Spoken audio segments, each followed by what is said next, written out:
Everyone, আবার একটা ছোট্ট ব্লগ নিয়ে তোমাদের সামনে চলে এসেছি। আমার হাজবেন্ড হঠাৎ করে বলল কালকে চলো একটু ঘুরে আসি। একটু সময় নষ্ট না করে আমিও রেডি হয়ে গেলাম, কেননা আবার যদি মত চেঞ্জ হয়। আমি চাইছিলাম একটু বেরিয়ে আসতে। তো যেতে যেতেই আমি বুঝে গেছি যে কোথায় যাচ্ছি। তোমরাও বুঝে গেছো। দেখো, এটা কল্যাণীর হাইওয়ে রোড। তো আমরা গেছিলাম ডিবাপি বিরিয়ানিতে। বুঝতে পারছো কোথায়? বারাসাত ডিবাপি বিরিয়ানি। আমরা ঠিক পৌঁছাই রাত 9:30 থেকে 10টা।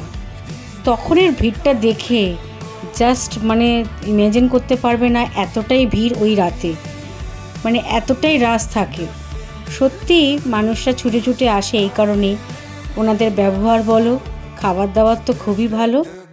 ডলিদিকে দেখে সামনে গিয়ে বললাম, দিদি একটা ফটো তুলবো। জড়িয়ে ধরে কত আদর, যেন মনে কতদিনের পরিচয়। এই ব্যবহারটুকুই তো মানুষের পরিচয়, না? ওনাদের নিচেও ব্যবস্থা আছে খাওয়া দাওয়ার, কিন্তু উপরটাতেও আমরা বেশিরভাগ টাইম উপরেরই বসি। আমরা এই নিয়ে আমার 3বার হলো আমি গেছি। তো অ্যারেঞ্জমেন্ট তো খুবই ভালো। এখানে আসবে আর ফিশ ফ্রাই ট্রাই করবে না, এটা কোনোদিনও করো না। ফিশ ফ্রাইটা দারুণ খেতে হয়। আর বিরিয়ানির কোয়ান্টিটি তো বলার কথা না, তোমরা দেখতেই পাচ্ছ। আমরা 2টো বিরিয়ানি নিয়েছি, সেটা আমরা 4 জন ভাগ করে নিয়েছিলাম। তো এই খাওয়া দাওয়ার পর্ব দেখো, মাংসটাও হাতে ধরা যাচ্ছে না, এতটাই বেশ বড় পরিমাণের মাংস দেয়। খাওয়া দাওয়া করে উঠতে উঠতে বেশ অনেকটাই রাত হয়ে যায়। তারপর আমরা বাড়ির দিকে রওনা দিই।